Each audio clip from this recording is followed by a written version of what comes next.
unë vazhdoj që ndroj fort ke pjesa që pa një analizë të brendshme të qartë nuk merren vendime, por ç'është më e rëndësishme, kjo nuk është thelbësorja kjo. Ç'është më e rëndësishme dhe është thelbësore, është çfarë nevojitet dhe çfarë kërkojnë njerëzit. Pra, ata çfarë mendimi kanë. Se në fund fare, unë ja them 100 herë do ja them, nuk lodhem fare.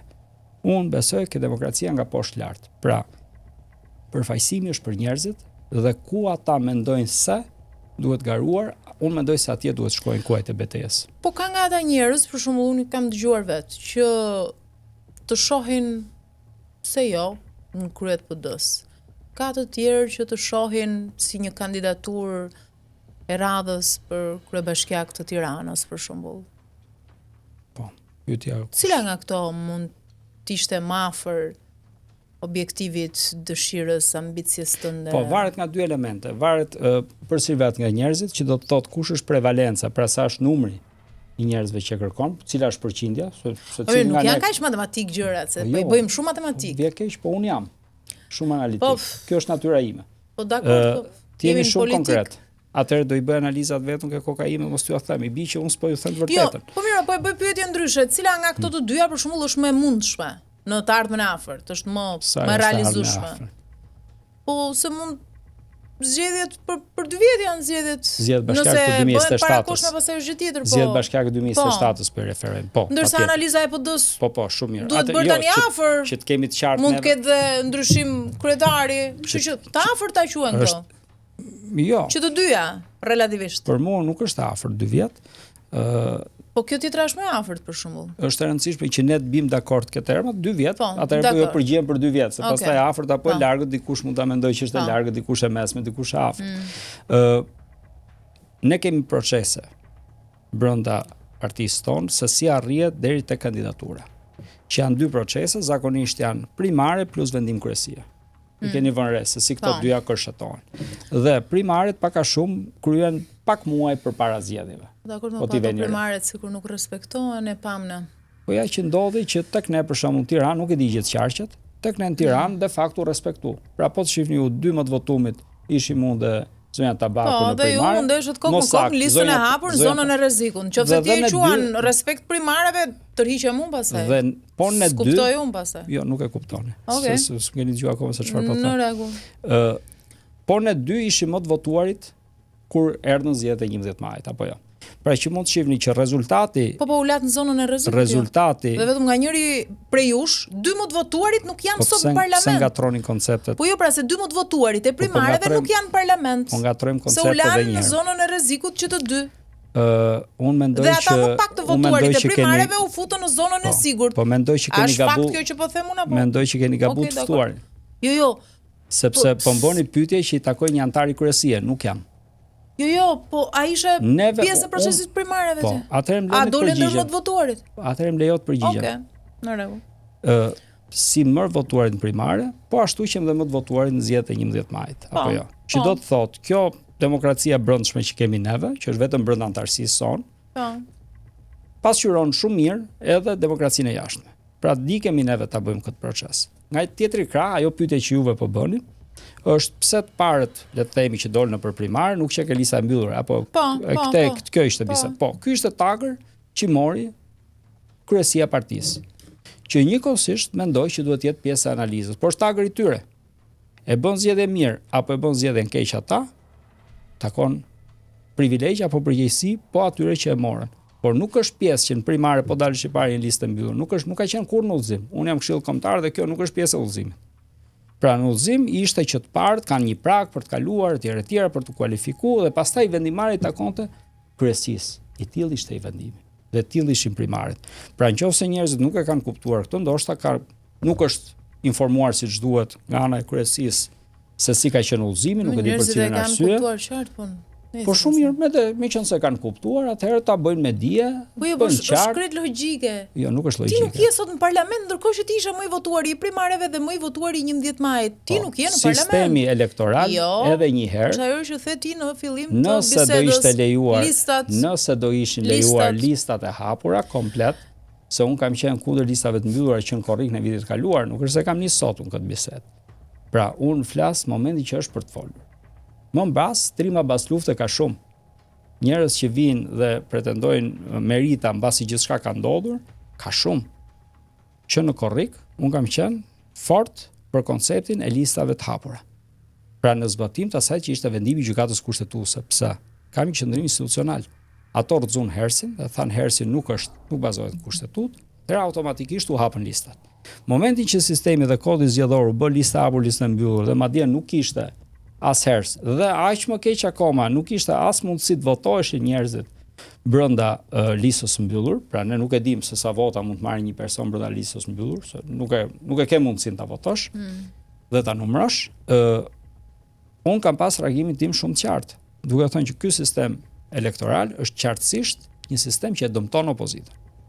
Pse? Sepse e largon nga demokracia drejt për drejt, dhe kjo është favor të opozitës, po të japësh demokraci drejt për drejt, sepse ne u besojmë njerëzve. Neve duam të votojmë njerëz, ne nuk votojmë thjesht një sigël apo një program. Ne duam dhe njerëzit, cilët do ta jetësojnë atë program aty, dhe sidomos për forcat e djatha kjo është ka rëndësi primare. Dhe ja ku dolën, dhe ka efektin e vet dhe nxjerrjet e mëdha ky element. Duhet analizuar, po patjetër duhet analizuar. Ishte i sistemi elektoral i drejtë? Jo, nuk ishte i drejtë. A mori vendimet e duhura kryesia? Do ta analizojmë. A mori vendimet e duhura kryesia? Unë kam nga terreni dhe unë do ta çoj. Kur neve të bëjmë këtë analizë, do të çoj realitetin tim, pra të asaj që kam parë unë terren.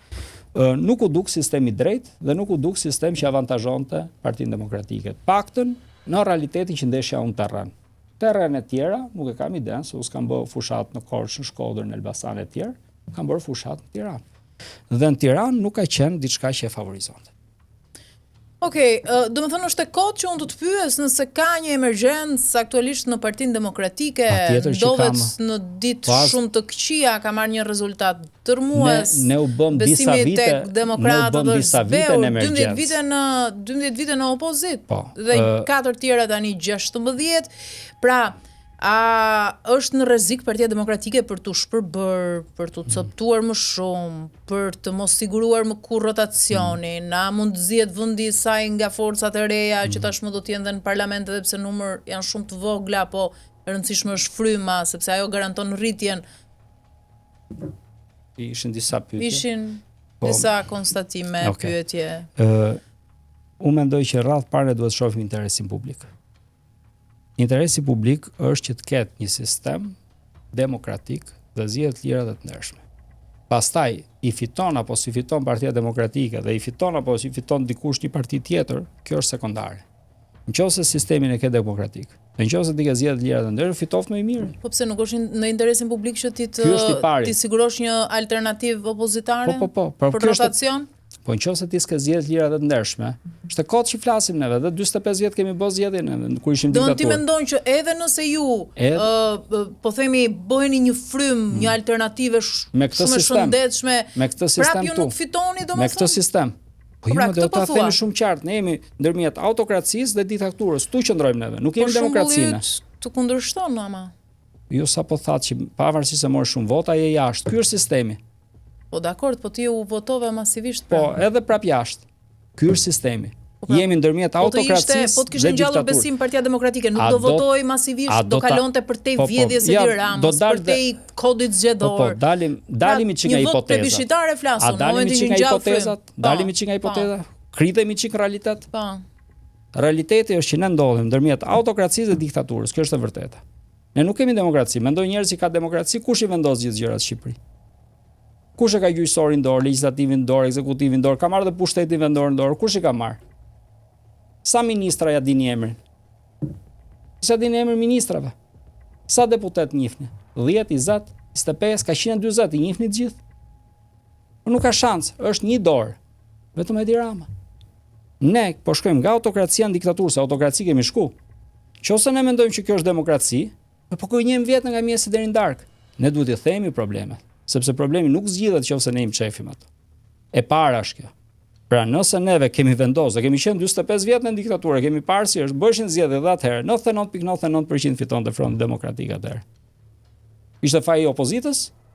Po të guxohesh të ishe në opozitë, merrshim qafë. Ty dhe familjen tate, ti ndërnonin.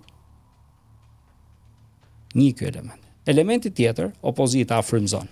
Se ma bët këtë pyetje dhe është e rëndësishme.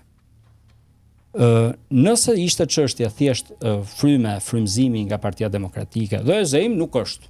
Po ta marr mirë qenë që ta shkurtojmë kohën e debatit, nuk frymëzoi Partia Demokratike. Po kishte edhe 9 forca tjera. Përveç Partisë Socialiste, ishin 11 subjekte. Heqim PS-n dhe PD-n, mbetën dhe 9 tjera. Po asnjë nuk i frymëzoi këta njerëz. Askush nuk frymëzonte. Kishte çuna të ri, kishte vajza të reja, kishte njerëz pa korrupsion, as financiar dhe pa korrupsion moral, asgjë. Dhe sa pra mandate prodhon? Shumë pak. Nuk është çështje frymëzimi kjo. Kjo është çështje trenash bullgar, kjo është çështje blerje votash, nuk e diskuton krimi zgjedhor në Shqipëri, nuk hetohet. Nuk e heton kush, se ka rënë shteti. Pra ne kemi dosje të krimit zgjedhor 2021-shit, mbaroi legjislatura 4 vjet, ato s'e hetu akoma. Kujt ja tregojmë në këto prallat e krimit zgjedhor? Dakor, këto janë komponentë të STR-s. Jo, po kjo është më e rëndësishme. Pra un kam një pistolet ke dora, ta kam drejtu, dhe un them ty, po pse ti sarrafe këtë? Ka pistolet ke dora ky. Nëse ndërhyn shteti, fiton pistoleta. Po s'diskutohet fare. Po mirë pra, po ja pse fitove ti? Po pse fitoi Saramile? Shembull si ty e rrëzojnë këtë që ti po thua pra.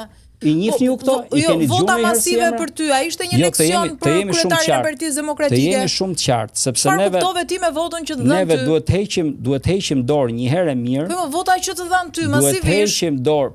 Ka shumë njerëz që thonë që ishte një leksion për kryetarin e Partisë Demokratike që ne duam njerëz si ky, dhe jo si ata që vot ti në lista. E dhan ato mesazhe. Që sillin humbjen. Dhe ne do ta analizojmë dhe aty e kemi, dhe patjetër jam unë i pari që e mbroj këtë tezë. Por ne nuk duhet ikim nga realiteti i madh. Në realitetin e madh, në këtë lloj formati zgjedhësh, në këtë lloj shteti që kemi dhe pa arbitrazh fare, tu do fitojnë gjithmonë fenomen kush jep lekët. Po më patjetër, merr 20.000 vota, merr 200.000 ai tjetri. E keni pa raportin e fundit të Eurostatit, 42% e popullatës shqiptare është në varfëri. 42%. E thotë Eurostati. Po, e nxori para 2 ditësh për vitin 2024. A e kuptoni çfarë do të thotë kjo? Do të thotë që nëse ti ke një fuqi ekonomike të caktuar, ke një shtet, ke mundësi kriminale, ne dimë që jemi qendra e shpërndarjes drogës për gjithë Europën. Ne kemi shumë qartë këto. Atëherë më thuaj çfarë do të bëhet pra? Nuk ka opozitë në botë. Si zgjidhet kjo pra? Çfarë do të bëhet? Mos sille këtu 100 dush nga kryetarët e shteteve europiane, sill këtu këtë dush. Sill zotin Trump vet këtu. Kandidoj kundër me këtë sistem këtu, nuk fiton dot.